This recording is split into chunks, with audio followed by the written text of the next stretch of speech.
We affirm. The thesis and sole contention of the affirmative case is that sanctions counteract Russian aggression. This is true for 4 reasons, and the first is coercive diplomacy. A comprehensive analysis by the IMF finds sanctions on Russia could lead to cumulative economic loss of 9% GDP as lower capital accumulation and technological transfers weakens an already declining economy. As a result, Richard Nephew of the National Interest explains, sanctions could lead Moscow to compromise more. There is a better chance for a real diplomatic resolution of the crisis with sanctions than without them. Empirically, Davis and Notre Dame finds the use of financial sanctions increases the probability of compliance in negotiations almost twofold. Oleg Bukhnyashev of the Carnegie Endowment for International Peace confirms the ceasefires and agreements negotiated in Minsk over the Ukrainian crisis were largely the result of sanctions.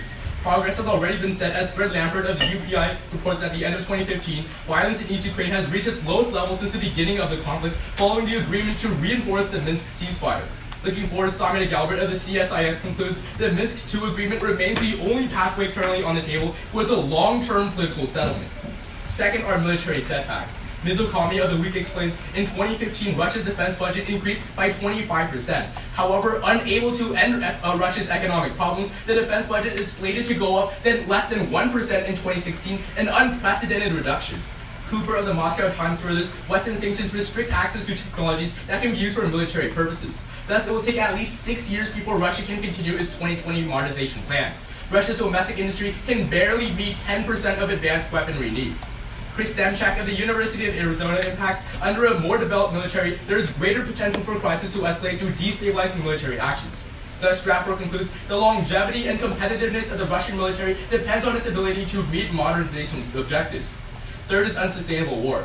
Elena Hollandy of the International Business Times explains in May, money for Russia's military budget is coming out of the Kremlin's reserve fund, which is designed to soften the blow of economic setbacks. Western sanctions prevent Russia from borrowing on global markets, so Moscow had to tap into this fund to finance its deficit. Russia can maintain the current deficit for less than 1 or 2 years before it has to withdraw from Ukraine entirely to gain relief from Western sanctions. Thus, Sean Walker of The Guardian explains in late 2015, with all sides tired of military conflict, the most likely outcome appears to be Moscow ceding the territories back to Ukraine. Additionally, sanctions have made it too costly for Putin to expand. Henry Pascoe of the University of Texas explains, sanctions increase Moscow's ability to pay for occupying larger slices of Ukraine, preventing a Russian seizure of Kiev. Clifford Gaddy of the Brookings Institute concludes, Russia could not afford to win Ukraine because much larger amounts would be needed to hold the rest of the country if they were to cut from Western markets. Fourth is sending a signal. Robert Kahn of Foreign Affairs explains, any effects of sanctions must be weighed against the cost of doing nothing and the risk of protracted instability at a time when Russia is providing an unprecedented challenge to the existing rules of international order. Fred Kaplan of MIT explains, the West sanctions deter Putin from going further. Putin's actions are those of an opportunistic tactician. He will go as far as he can, but no farther. Sanctions work because they convince Putin that grabbing more land will mean real trouble. Iana Dreyer of the European Institute for Security Studies concludes, the city of Mariupol was not seized by Russia when it easily could have been. There has been no attempt by Russia to force a quarter bridging Russia to Crimea, let alone Odessa and Transnistria. In other words, sanctions minimize the risk that Russia will seek to destabilize other parts of Ukraine or countries like Moldova and Georgia. At a global level, sanctions signal that military ventures will come at a cost. Overall, the most important impact in the round is preventing interstate conflict because, as Graham Allison of the Center for National Interest explains, in the 21st century, a failure to prevent Russian aggression could escalate to mass destabilization and global conflict, and it is for these reasons that we are very proud to affirm.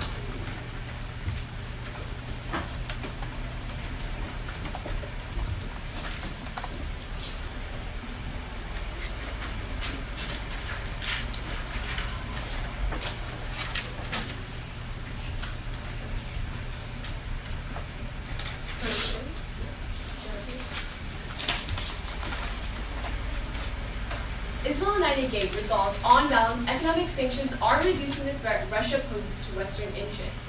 We offer the following definitions. 1. Economic sanctions, according to Dreyer 2014 from the European Union Institute, says, sanctions on Russia include the asset freezes and visa bans on 132 persons and 28 companies, among other details. Evaluate today's debate based on the key phrase, reduction of threat. If the negation demonstrates that sanctions have increased any political or militant threat to the West, we win today's round. Contention 1, increased divisions among the EU nations. Snyder 2015 from Time explains, if Europe fragments into nation states, Russia becomes a much stronger player. Thus, Russia seeks to destroy the European Union by supporting radical parties. If even one nation of the EU votes against sanctions, the policy won't be passed because it requires unanimous approval. Several examples of Russian support from extremist parties exist. The Political Capital Institute, a research organization in Budapest, found 15 radical European parties as committed to Russia. According to Oren 2015 from USA Today, the Hungarian Prime Minister of the right-wing Fidesz party is criticizing Europe for sanctions and fostering relations with Russia, but not US. Furthermore, France's National Front Party has begun financial agreements with Russian banks. And lastly, the ruling Syriza party in Greece has supported Russia through trade agreements and investment projects. The extremist party's actions, along with the vital economic role that Russia plays in the EU's economy, have already caused divisions over the extension of sanctions against Russia. Trader 2014 from The Guardian reports that since Europe does 12 times more trade with Russia than the US, nations such as Italy, Greece, Cyprus, and Bulgaria have been reluctant to extend sanctions, according to Taylor 2014 from Reuters. Cantor 2015 from the New York Times further reports Italy has voted to delay sanction decisions, and even larger players in the EU, such as France and Germany, show hesitancy.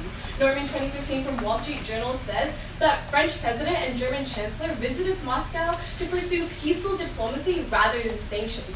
The two impacts are clear. One, Russia is gaining ideological support from extremist parties in Europe, demonstrating the sanctions' lack of effectiveness in decreasing Russian power in the political arena. But two, sanctions are causing a larger divisive effect in the EU than expected, and the opposition against sanctions demonstrate the short-term existence of sanction policies. Sanctions appear to be off the table sooner than expected and are causing ripples in the already unstable EU. But contention two, Russia is expanding militarily into Syria, increasing tensions with America. Despite sanctions, Russia has been increasing its presence in Syria. Cunningham 2015 from the Washington Times reports Russia has flown more than 1,600 offensives and supported ground troops in seizing 2 towns from rebels, actions that represent a significant psychological victory for the regime and allies. American officials describe this as the most significant new Russian military foothold in the Middle East in decades. This is extremely problematic because, according to McKelvey 2015 from BBC, rooting for the rebels is synonymous with rooting for democracy and freedom. The US and its allies have offered rebels humanitarian aid and military gear. However, US defense officials said that there's a growing consensus that Moscow is preparing to bring in Russian fighter jets to conduct airstrikes to help Assad beat the rebel forces trying to topple him. While some Russian airstrikes are targeting ISIS, the U.S. State Department spokesperson finds 90% of Russian airstrikes are not targeting ISIS, but instead the rebel forces that we support.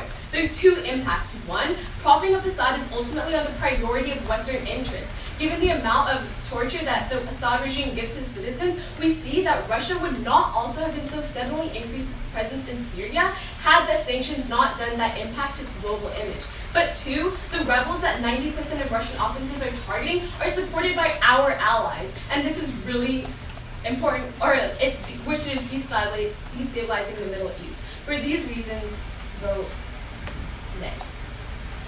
Nay. Nay.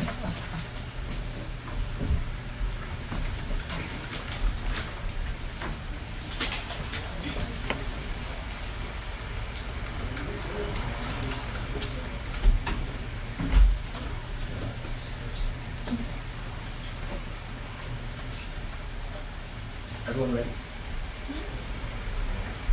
Yeah, the first question. What happens in a world without sanctions? I mean, we don't live in that world. Okay, but in order to evaluate if sanctions are beneficial or harmful, we have to look at a world with sanctions, which is what we're living in right now, and a world without, correct? Sure.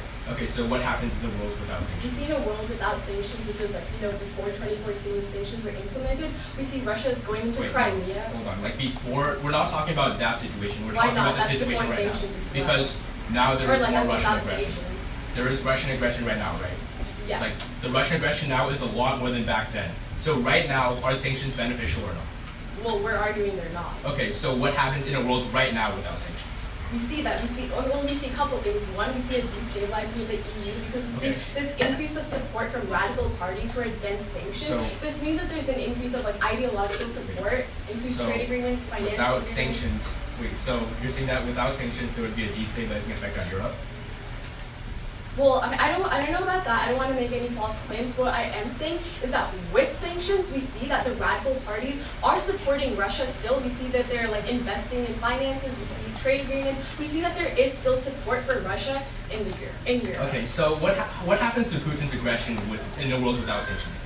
Okay, again, I don't want to like make stuff up. I don't know, but sure. what I do see what is that we know is that the Economist says that Putin is very opportunistic. The moment we take away sanctions, he sees it as an opportunity to increase aggression. Okay, I mean, we already see he's increasing aggression in Syria. We see that sanctions have created like a huge impact to like his global image. Sure. Okay, so let's talk so about. that's why we see him like an increase. So let's talk about Syria then, right? Sure, why does sanctions increase like his involvement in Syria? Right, we see that like so the civil war or like the Syrian conflict, right? We see that's been going on since 2011. But we see Russian involvement only recently when we see the sanctions are in place. Okay. What this specifically shows us that it's sanctions that cause that Russian involvement in Syria because they need to like make so up let's for say their like lack I got of 100 on my wage. test last week, right?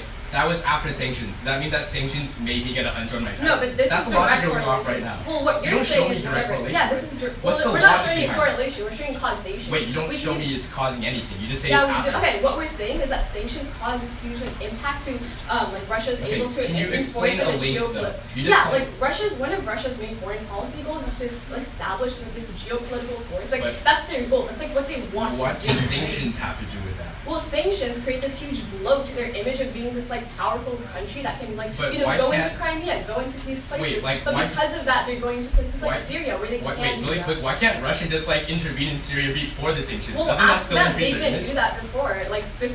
Before I mean- sanctions, they could have done that too, but they So, didn't. okay, but there's like no logic behind that, right? There's actually a lot of Why reasons not? why he We wants show to you help Assad. specifically. One, he's allies with Okay, Assad. well, they were And two, allies like- before sanctions too. Why didn't he go in before sanctions? Well, that doesn't really make Well, no, any sense. actually You can't answer just say that. Why it didn't he go in before sanctions? I don't Why I didn't he don't- want to support his like allies? I have no idea. Okay, well then you can't expect me to make up things. Are you using that? Yes, we are.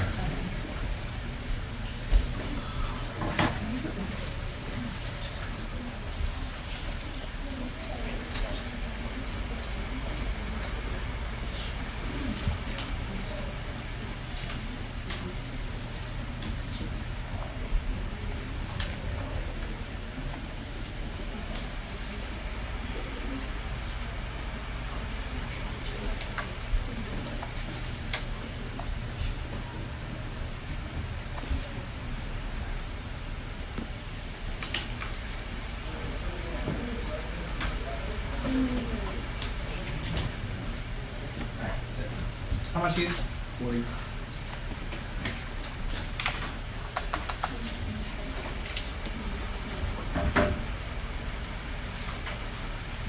Okay. Would the judges like an order? I'll do it anyways. Their framework, overview, down their case, and yeah, got it. Everyone ready? Gotcha.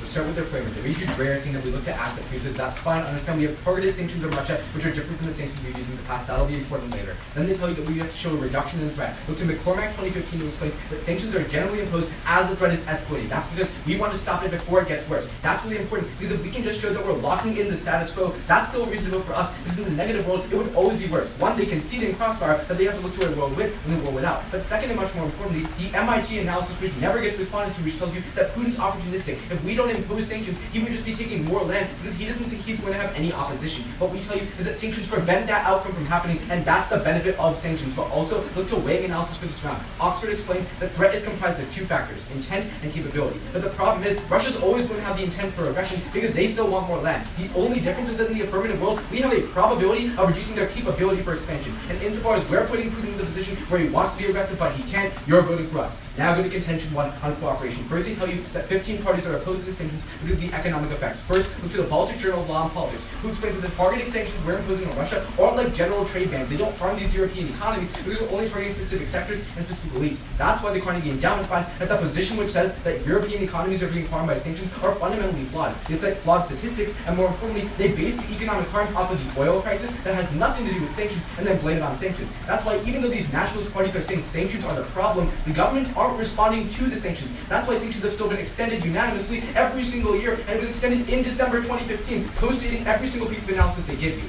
Next, they tell you that in 2014, these countries are opposed, and that's where their evidence comes from. But you can see the New York Times explain that we implemented updated deals in 2015 and restructured our sanctions so that these European countries can just pivot to other trade partners and avoid these economic harms. That's why they're going to keep extending it. That's why their impacts no longer matter. But then look to the Washington Post, we find that it's very probable that we're going to keep extending sanctions until we solve the Ukrainian crisis for one very simple reason. Lives outweigh money. And these countries understand that security is number one. That Allison analysis in our case is very important and tells you that as the Ukrainian crisis gets worse, there's a higher risk for global conflict. These countries want to avoid that. That's why you're voting for us. Finally, on their impact, they say that if one country vetoes it, it's going to be harming the EU alliance. You can turn this really hard against them because according to the Brookings Institute, sanctions unify countries around a common agenda, which is stopping Russian aggression. They have a more defined position on it when they have one way to solve it. But in the negative world, and in a world without sanctions, countries would pursue different routes. The US would likely pursue an aggressive route like military intervention, whereas the EU and allies with Russia would pursue diplomacy, which would splinter it a lot more than us. So you're turning the impact. Plus, they never show you any probability of this happening, so don't vote for it.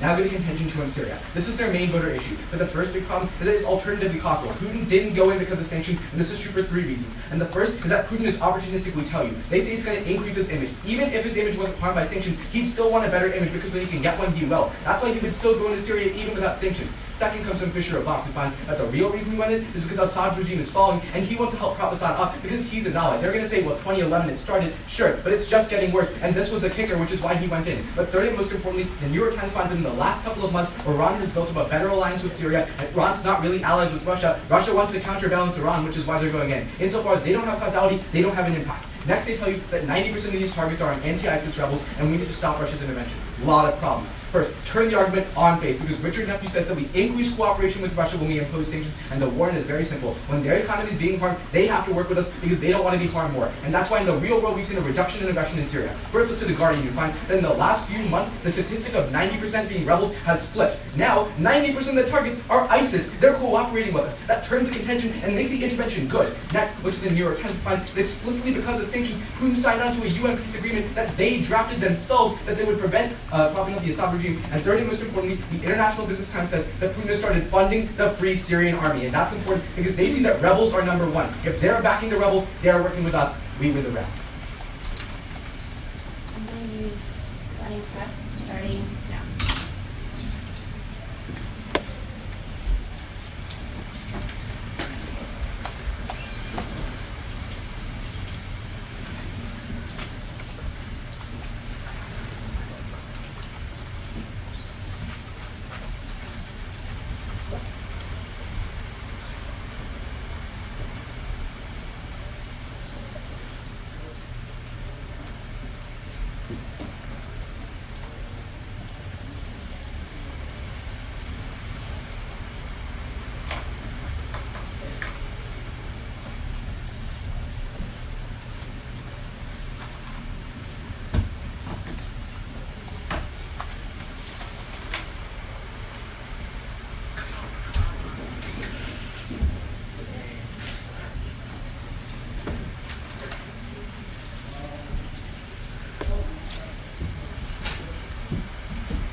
That was 111 years. 111? Judges, can I take the 5 seconds to plug in my computer to the outlet?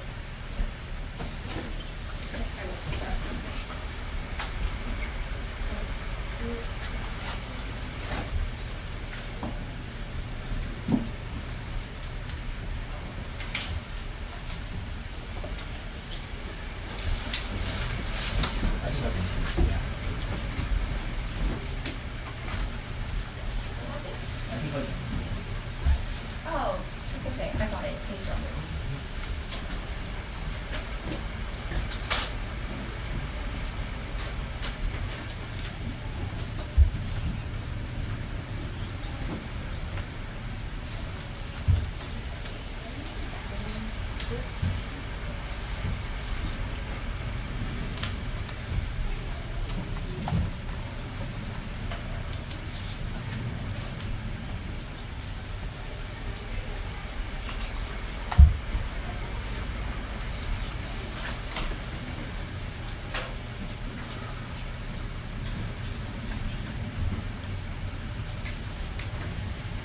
you're good. Can you hand out a purple pen? Are you guys good? Anjali?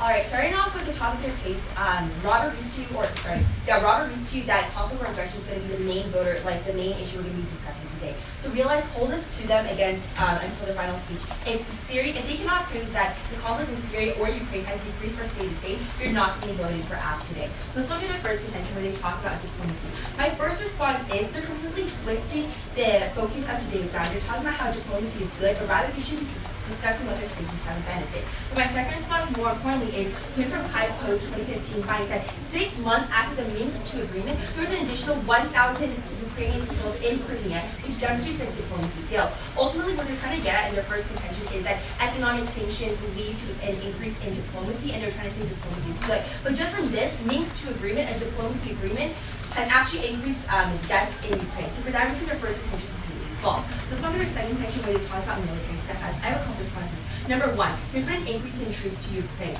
Masters 2015 reports in December 2015 that the French deployment of Russian troops to Ukraine have increased the total number to 70,000 troops. U.S. VP Joe Biden even acknowledges that the recent increase of Russian aggression in Ukraine and concludes that harsher sanctions will result if the aggression continues. My second response, there's actually increased military activity in Syria. Refer back for a second contention, particularly the atrocity 2015 evidence that explains Russia's military presence in Syria aims to ease its Western isolation and the sanctions imposed on it. As a result, Bender from Business Insider Russia currently has nearly 2 air bases in Syria, one in the Latakia province, and with over 1,000 stationed troops. Additionally, 2015 U.S. State Department spokesperson John Kirby reports that of the total 6,000 offensives that Russia launched after sanctions in Syria, nearly 90% of the attacks have been aimed towards Syrian rebel groups, resulting even in the death of the infamous Damascus rebel leader Aloush. This completely goes against Western interests because the West, U.S. allies, and the U.S. support these rebel groups.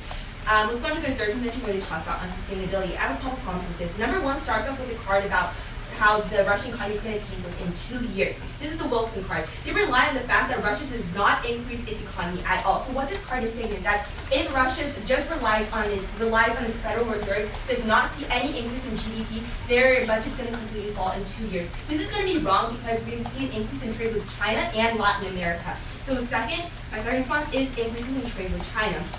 China can aid Russian financial hardships. Change 2015 reports that the total trade volume increased nearly 7% to $95 billion in 2015, a record. Furthermore, Shen Dayan of China's Ministry of Commerce promises if there is a need from the Russian side, China is willing to offer any necessary aid within its capacity. It will not allow Russia to go into debt because of the statement. Foreign Minister Wang continues to say that Russia is an irreplaceable partner on the international stage.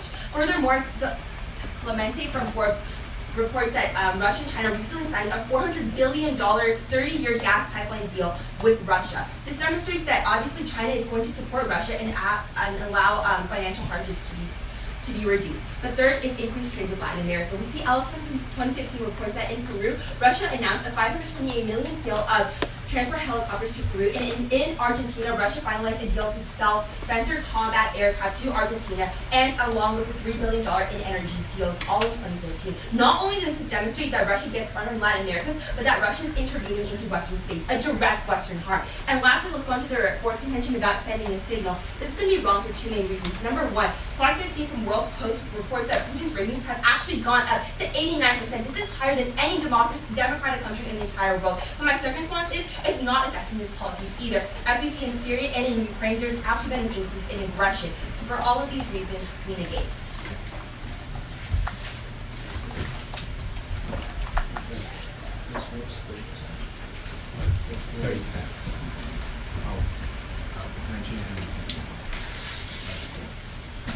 You ready?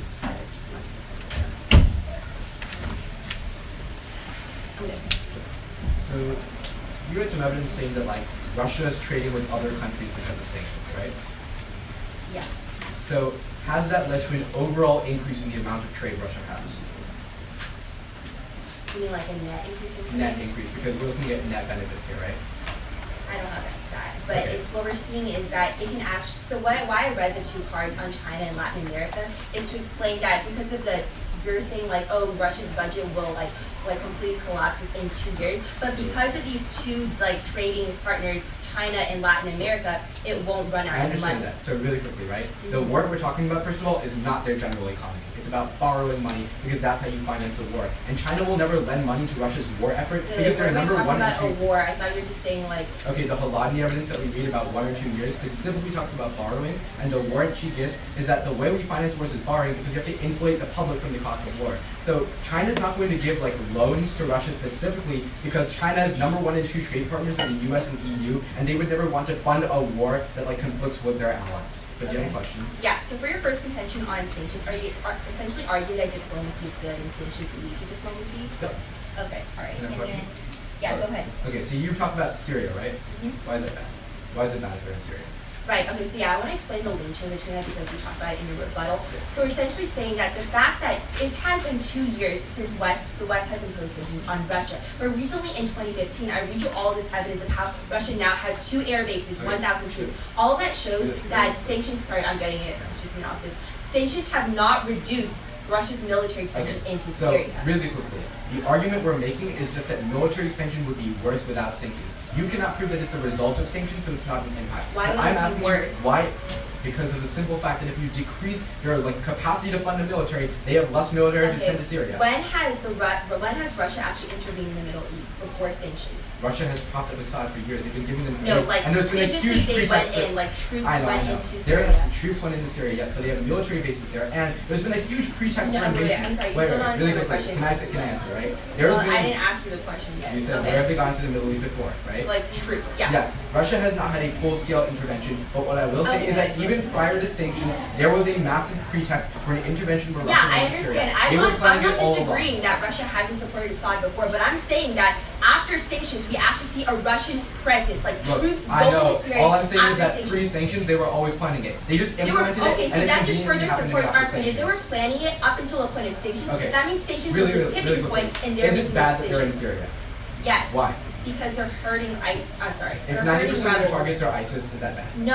My evidence says So- 90% of their I know. their My evidence is more attacks. recent. It's from 3 days ago. And it looks over the last 2 months. After they sent the UN peace corps, that was because of sanctions. Okay, I'll look So- for that evidence later. So if we win that evidence, you don't have an impact from Syria, do you? We do. We can explain that. Okay. Can I see your card on that? Can I see your card on the Minsk 2 building? Yeah, the 1,000 lives.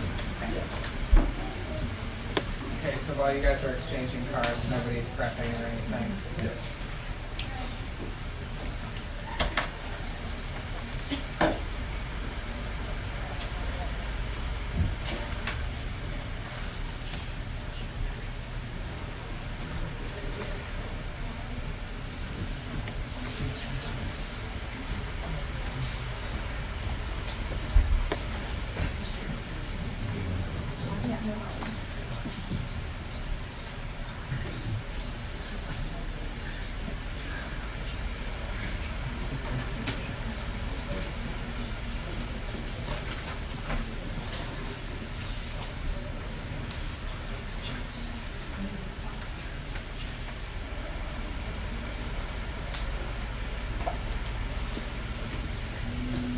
Okay, we got. Here's card. Can you just underline for like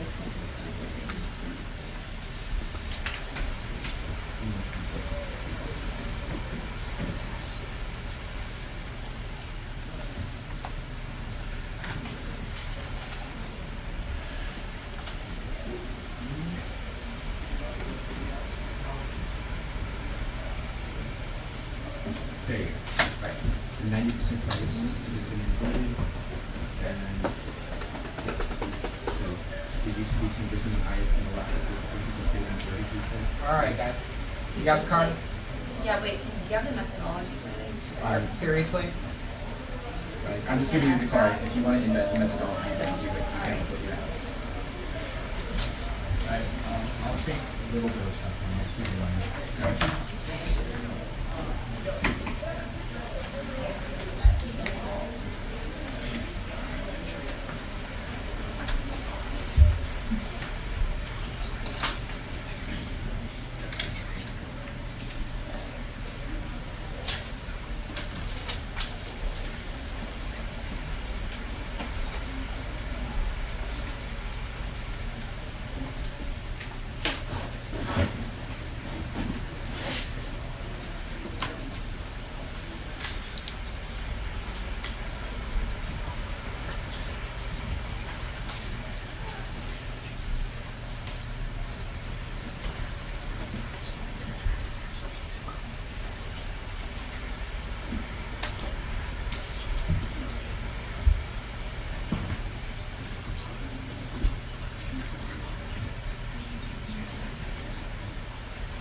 Wait, Yeah. don't ask.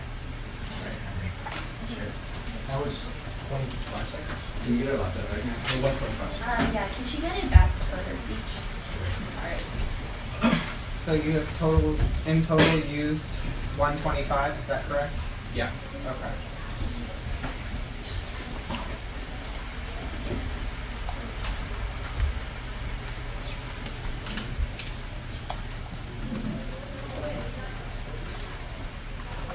Alright, so the order is going to be a three-part overview, our voters, and turns on their case.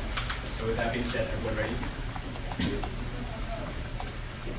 Start off with the overview. Remember, Graham Allison says that conflict lives are the most important because they're the biggest impacts in the West. Second, remember what Devesh tells you, that Putin is opportunistic. The moment we remove the sanctions, he's going to want to become more aggressive. And third, remember that threat is composed of intent and capability. They agree that the intent is always there, so the only way we can reduce the threat is to reduce the capability, which is something that sanctions do. We show that we can do this in 4 ways, and the first, of course, is diplomacy. They tell you that, one, sanctions don't lead to this, but we are literally pointing a gun to Russia's head, saying that we are not going to remove the sanctions unless you become less aggressive. The second, they say that the Minsk II agreement failed and 1,000 people were killed, but their card literally says that only these 1,000 people were killed after the Minsk I agreement. The Minsk II agreement is extremely effective because they have only been implemented after the sanctions. That's why Extend Davis says that there's going to be there's going to be 2 times more diplomacy after sanctions. Then go on to military setback. They say that increased troops in Ukraine is 70,000, but first of all, that source is from a tabloid. Second of all, if there's no fighting, there's no increase in conflict. And third, and most importantly, that means that Russia's going to run out of money even faster. Then they say that there's an increase in conflict in Syria, but remember that Russia is now funding the Free Syrian Army, but furthermore, 90% of the targets from Russia is not going to be ISIS. They're actually going to be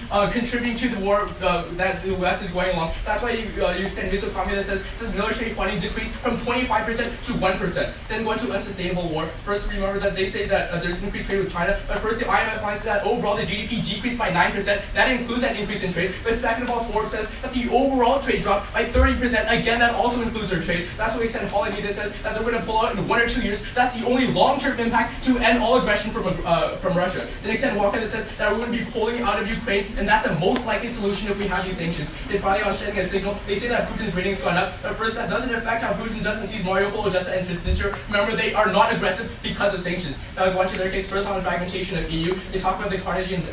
First of all, remember that we reconstructed the sanctions to not harm the EU. But second, Carnegie Endowment says that governments don't oppose sanctions. But furthermore, remember, they say lives are the most important, so don't weigh this. Then on to Syrian aggression, remember our turns that Russia is actually be helping the West. They are going against the rebels right now. Wait, can I see 2 parts? First, the fact that like after you remove sanctions, Russia's going to be more aggressive, and It's just like without sanctions, basically without any sanctions. okay. Then can I also see your overall GDP down 5%? GDP down 9% and overall trade with all countries down 30%. Yeah, that one. Yeah. Okay.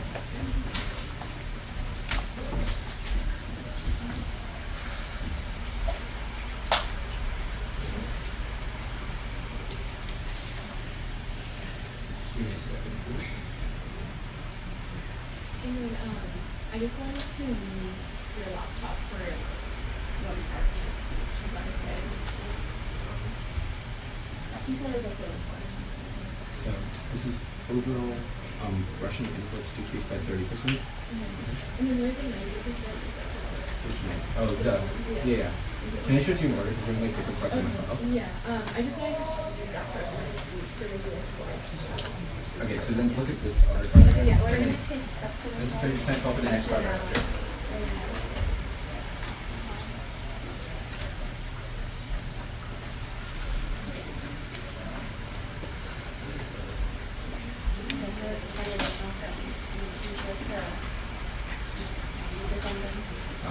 And that's, you wanted also a reduction in GDP 9%, right? No, I don't need that. It's just an Reduction.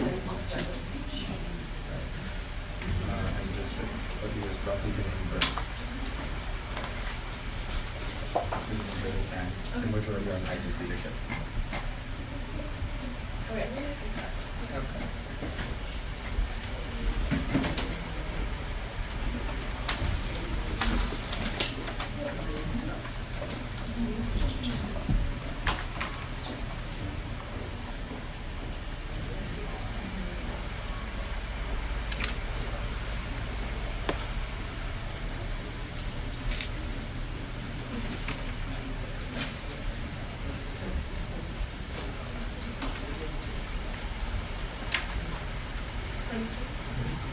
did you just use in that? I think it was Okay, so I have 128 total used. Judge, remember at the end of this debate, we need to see whether, or like, what are the long-term impacts. So my opponents tell you that we should only be looking at long-term impacts, but we show you that if short-term impacts create long-term impacts, then you need to be looking at those as well. If you show you that in the short term, the long-term impacts will be violence in Syria, Ukraine, or instability in Europe, then that's still a reason to look at the short-term impacts. But first, let's look at how sanctions unite countries, or how my opponents say that sanctions unite countries against like a common enemy, but we see this isn't true. Our Guardian evidence specifically says that countries such as Italy, Bulgaria, Greece, and Cyprus don't want to extend sanctions because they trade with them so much. We see Wall Street Journal also says that they're delaying sanctions and instead pursuing diplomacy. This is extremely problematic because it means Russia's gaining even more support and allies from these extremist parties, making them economically and militarily stronger. But second, my opponents argue that sanctions are there as a threat, and Putin won't have the capability to do so. But realize, according to Petrovsky 2015 evidence, that in order to ease their isolation, we see an increased occupation. They're not backing off. Furthermore, we see that Russia's trading even more with countries such as China and Latin America, showing that they still have a way to have these financial backing ups. But second, let's look at how there's aggression in Syria. My opponents are telling me that there's actually a decrease in aggression in Russia, but looking at their evidence, it specifically says that one, it supports us. It says that 90% are targeting non-ISIS members, but after that it says roughly of them are inverted. It's not 90%, it's roughly. But look at that. That still shows that about majority of them are still targeting non-ISIS members. That still proves our point because it shows that Russia is still targeting the people that the United States is against. But now let's look into the fact where my opponent said that Russia is now becoming peaceful and they're signing these UN peace treaties. But realize just because they signed it doesn't mean they're following it. After Minsk II, 1,000 more people died. This means that just because Russia says that they're going to do something doesn't mean they actually follow it. And now let's look at their case where they talk about how Russia's economy is going to tank. That's not true. We see an increase in trade with Latin America, China, and other Europe countries. Overall, we see that as a result of sanctions, we see actually more people dying, we see that they're not becoming peaceful. For these reasons, vote. Yeah. You get a card. Okay. You guys ready? Yeah. Okay, cool. So, first question. Yeah. You guys said that the 90% is still a mass majority of the ISIS, right? Right, okay, your evidence, so what we Yeah, read is that. that it says that it's roughly being inverted. It Okay, never so- says that 90% are now targeting ISIS. So I'm going to read it. It says, in the past, the French believed that 90% of Russia's strikes were on Western-backed anti-Assad rebels before the Paris attacks and something bombing.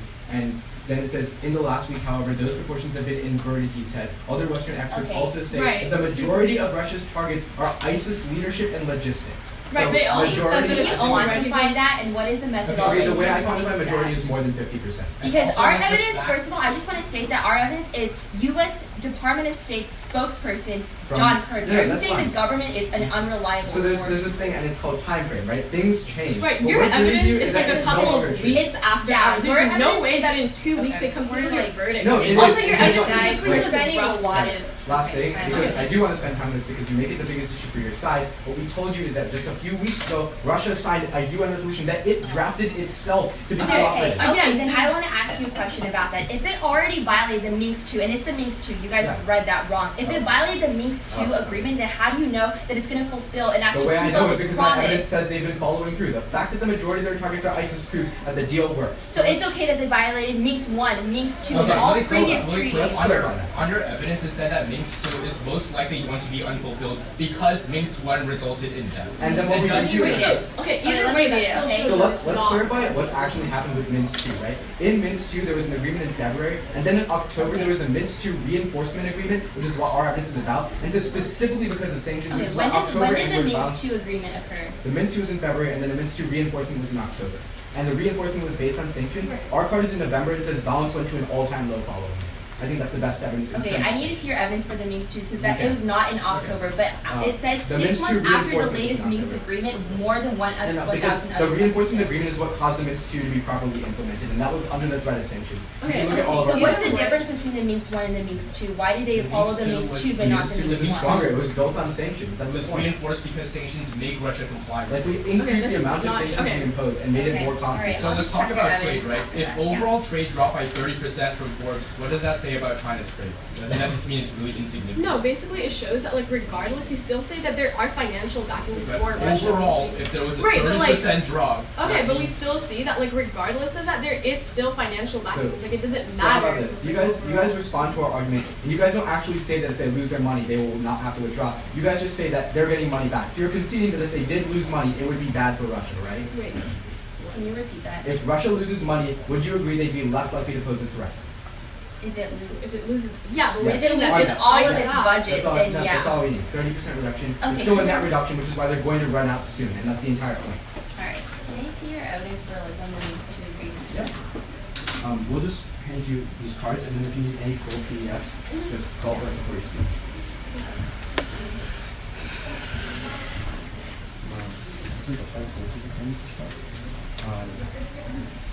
So this is the definition of start an agreement. This is the agreement to. When data Yeah. moves to. No, yeah. Following the agreement to reinforce the to expire. I guess I would have to show you. I wanna see the date when it's. Here, September 1st Okay, is so when it's Minsk 2 was there. implemented. Minsk 2 reinforcement, sorry. Alright, Can I start you mine? guys ready to start prep? How much prep do you have left? 35. Sounds good. We'll use it.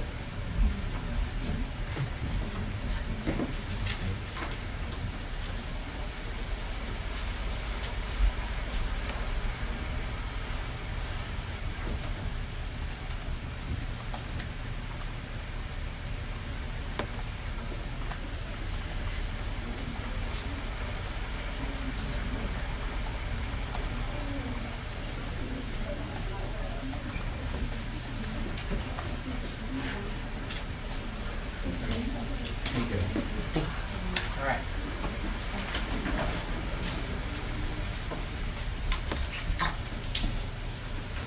Okay, so order is going to be framing the round, responding to the Syria argument and the cooperation argument, and then going down to our case and doing as much weighing as they can. So with that in mind, is everybody ready?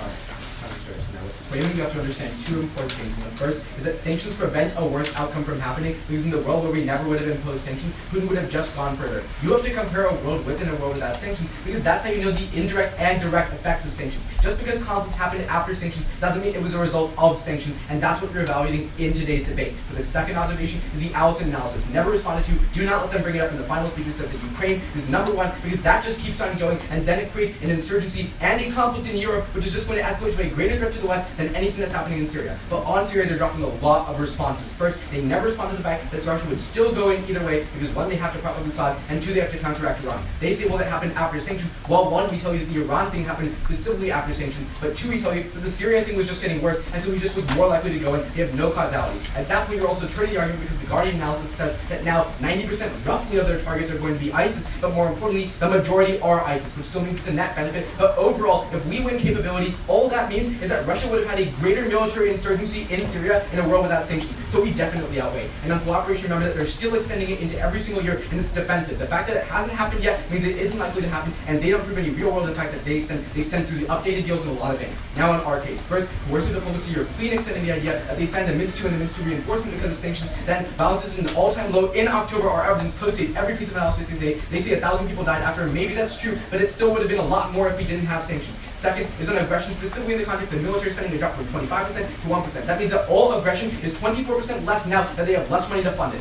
Third, on sustainability, they say they're getting money from other people. Robert puts the response in summary. He says Forbes finds overall Russia's imports and trade dropped 30%, plus they never respond to the idea of borrowing, which is why we find that they're still going to run out in 1 or 2 years. And Guardian says that the end of 2015, as they're on the verge of ceding it back to Ukraine, plus they never respond to Gaddy, who says that he can't hold more territory. And finally on signaling, we tell you that he can't hold more land and he can't take more land because he feels that the West will respond just more. And at the end of the day, we're winning the terminal impact to Ukraine, and that's the biggest impact of the round.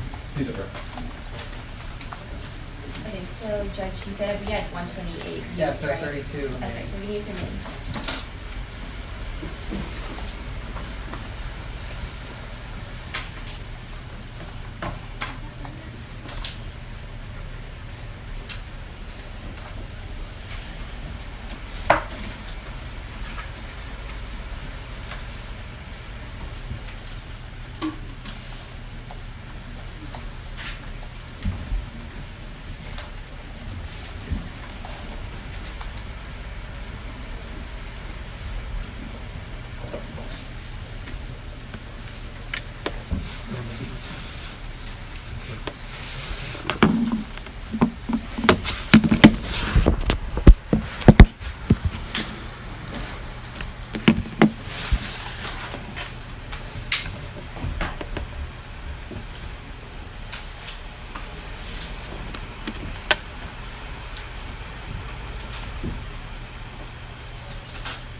managers are ready.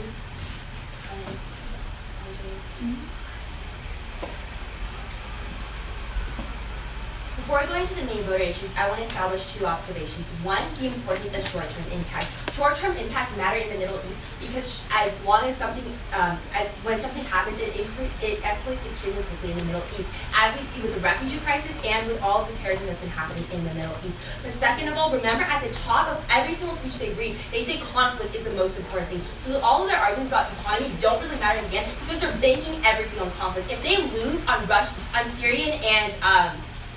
Syrian and Ukraine aggression, they're going to be losing today's round. The first voter is military expansion into Syria. We show you Cunningham in 2015. Over 1,600 offensives launched in Syria after sanctions. U.S. State Department spokesperson John Kirby, which is much more credible than their random Reuters analytic guy, says that 90% of 6,000 offensives in Syria is targeting Assad rather than rebels. This hurts U.S. and its allies. Counter their evidence because it says inverted, it's not quantifiable, not trustworthy, drop that evidence. And also Bender 2015 also proves that there's 2 more air bases that they created in Syria. This harms Western interests in 2 ways. It targets rebels, which the West supports, and 2, it shows the failure of sanctions. But more importantly, it's going to on the second voter, which is Ukraine. We read you the evidence of Ukraine in 2015, where it shows that there's actually been an increase in total 70,000 troops into Crimea. So total right now, there's 70,000 troops in Crimea. This shows that there's actually an increase in aggression. That completely drops their 4th contention and their 3rd contention on military aggression. But furthermore, the Quinn from Ivy Post, November 2015 evidence says there's 1,000 more dead after the Means 2 agreement.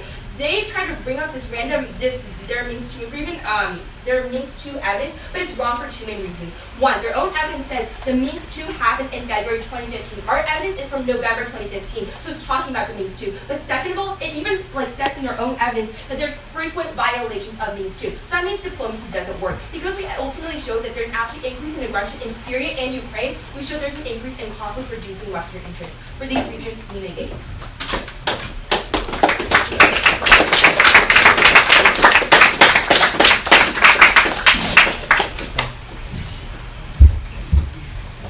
Okay, I need to see John Kirby, 70K troops, 1,000 more dead from you guys. From you guys, I need Allison, Reuters / The Guardian about Syria.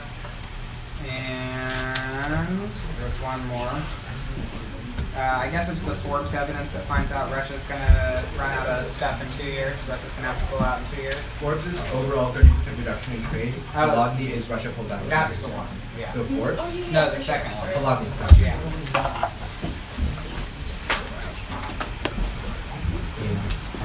Okay, this is going to be. You're going to just. Because I have to pull out individual cards one by one. Very good idea.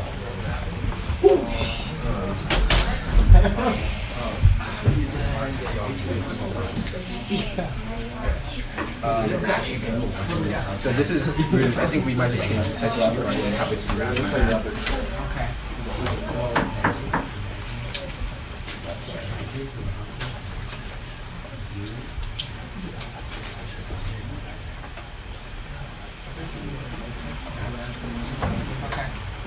Next card. Allison, right? Yeah. Okay. For Allison, we just have to pull 2 US, right? Point down, please.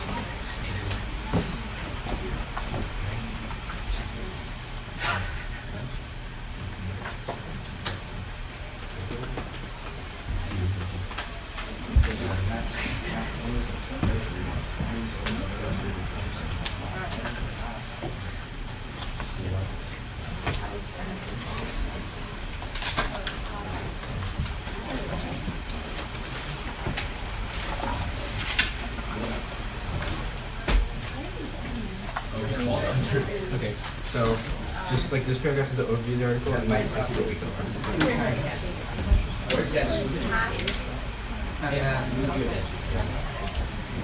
The Russia's going to run out of money one? Yeah, I'll pull that up as the last part. Okay. And that too, I'll give you a full PDF and highlight. Okay.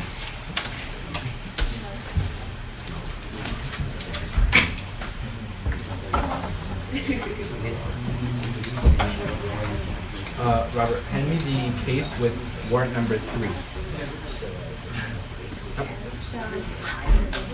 You don't need any of these? I'm gonna be looking at them. Okay. The first one's the John Kirby. The second one is, I think it's 70,000. Yeah, and the last one is the 1,000. Can I look at the 70,000? Yeah.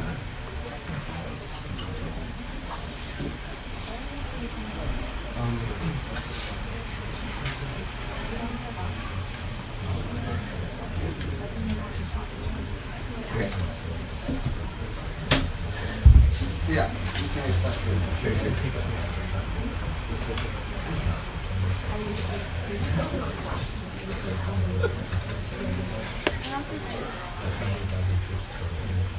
Okay. 70,000 is one card out. Okay. So this is the Polani, and the only thing in parentheses is 1 or 2 years, because at the top it says 1 year, and then later it says 2 years. Okay. And this is the full PDF if you want to check anything in the article.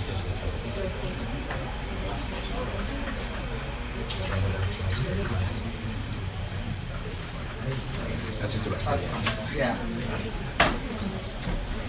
Can I look at your, I'm going to see the decline in violence since November minutes 2.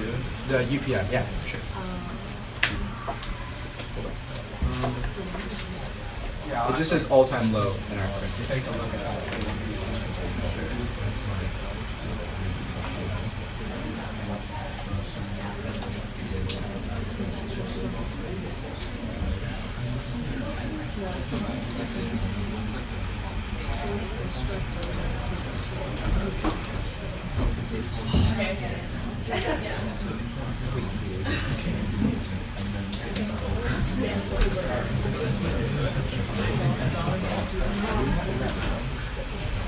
You all can have your laptop back, Dougherty. Do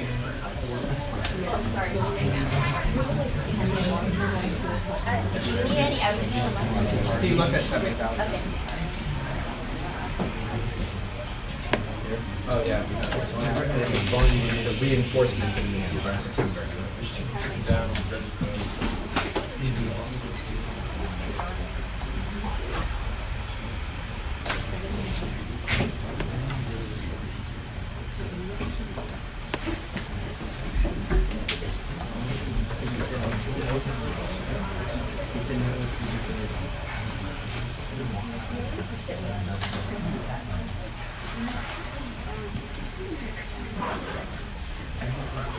Ben is my saving grace.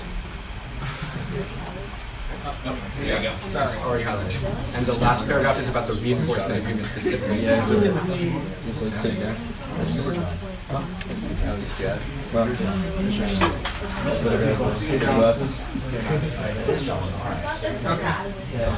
can have it back. Oh, detail. Yeah, okay, not good.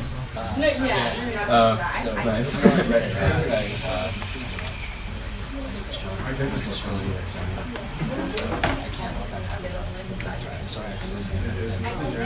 Actually,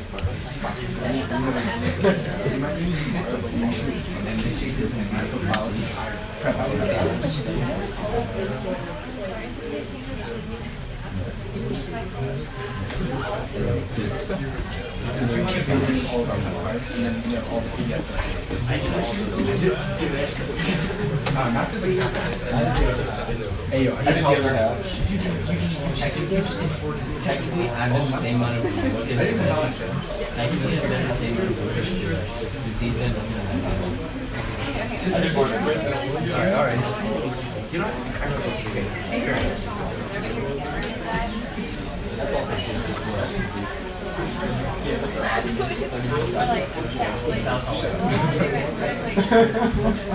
this guy's like, can I have the app? Ignore his messages. I started like updating it and writing it because like we have around it now. And then I'm like, oh, I thought I sent it to you.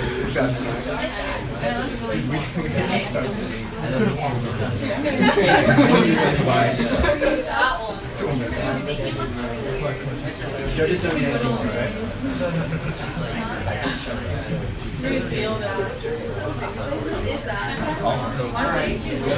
The decision's in, so if you all quiet down, I appreciate it. Thank you. Congratulations to both teams for making this far. This tournament is really difficult, especially this year. The decision is a 2-1 for Mission San Jose. Congratulations.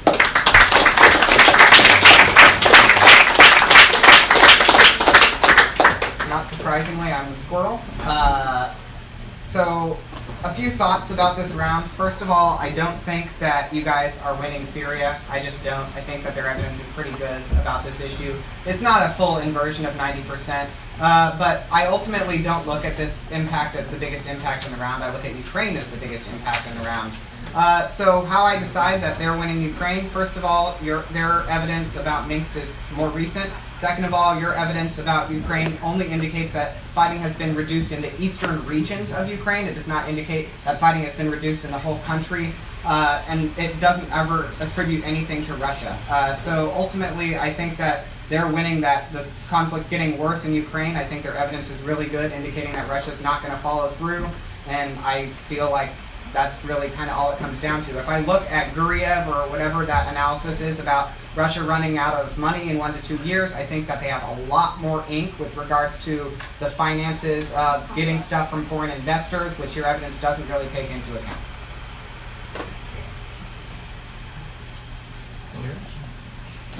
Okay. I look at it this way. I look at the two major arguments being advanced by Dougherty Valley in this round on the two major issues that they're advocating for is that sanctions are increasing divisiveness, and then we have the issues of Syria. I don't think that in terms of offensive arguments that the con is winning either of these two arguments. And the first one requiring increased divisions, I think there's enough by the act to counter it. I don't really think there's any uniqueness. And on Syria as well, I think the argument that was made during cross-examination that, especially on the issue of Syria, correlation does not equal causation is something that I bought into. And I also bought into the argument that there's not necessarily any unique, not necessarily that the actions in Syria are not necessarily unique to the fact that the sanctions might be passed. So I looked at the issues of diplomacy, and it's here that I think that I'm going to be ultimately voting on this round the most. I do think the economy argument that is being won by the affirmative in this round, in that I think they do definitely show that even with new trading partners brought into the fray, that Russia is overall being economically damaged, and that the new partnerships are not able to sustain losses that they're taking in trade. Also, in the unsustainable war, I do think that the negation is correct in arguing there that this conclusion can only be derived from the fact that Russia would continue on the current course that it's on, and that therefore, the idea is that if they don't make changes, that this will occur. I do think the con goes back into it. I do think, however, that on the issue of immediate life, and I do think that when we're looking at the reduction of threat, and I do think what we're looking at short-term impacts is being advocated by this side, I do think that the affirmative is winning on saving lives in the near term. I do think that their argument that they make that violence in the Ukraine is down, that there is actual affirmative reduction in violence, that there's reduction of death, and that even the 70,000 troop levels, even buying into that argument, there is no necessary impact coming out of that there is more necessary loss of life that would be impacted out of that. I do think that the affirmative on balance here demonstrates that without the sanctions, there would not necessarily be a reduction of this immediate violence in Ukraine. So therefore, that is the place where we're going to have to Can I ask a question? Yeah. So, did you not buy the 1,000, after the Minsk II agreement, there's been an increase? Because when you look at their evidence demonstrates that it's not necessarily the Minsk II agreement that they're advocating. They're advocating for what happens after the Minsk II reinforcement. And when I read the card, it says clearly on there that after the Minsk II reinforcement has been adopted, that there is a significant, in fact, I think the quote is, it is at its lowest levels. And then you counter that by saying, well, potentially Russia has added more troops, not necessarily 7,000 troops, but bringing troop levels up to 70,000. So I have your potential here. We have 70,000 troops possibly present in the Ukraine now, that they have added new troops. However, on this side, I have their argument, since diplomacy has been in effect, since the reinforcement has occurred, we have this tangible impact that violence, death, and destruction have been affirmed by Ukrainians, that this is now the lowest it's ever been.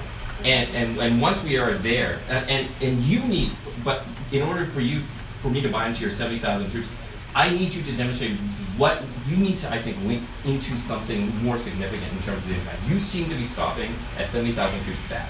But you need to like go a step further and explain to me what is, you know, I will take a logical argument. What is the possible negative things that occur with the 70,000, and how could this ultimately outweigh this sort of, and in your terms, we're looking at the short term. This is what you are advocating for, this short term sort of improvement that we have coming out of the affirmative.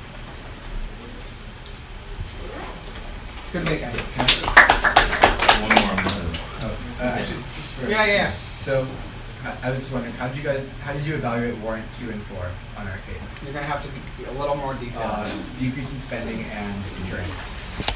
So the military spending argument, I think that when I hear you make this analysis, that it means that military interaction has dropped by 24%. I'm immediately like, that's not what spending is. So I'm like, on that. The only reason that I evaluate military aggression so heavily is because I think their evidence is pretty good, indicating that Russia is not going to follow Minsk and that they're increasing aggression in the country with 70,000 stuff. What's the warrant for? Deterrence, like deterring other territory. I actually think that you guys are winning that. I just think in a world where Russia's more aggressive, it doesn't matter. Okay.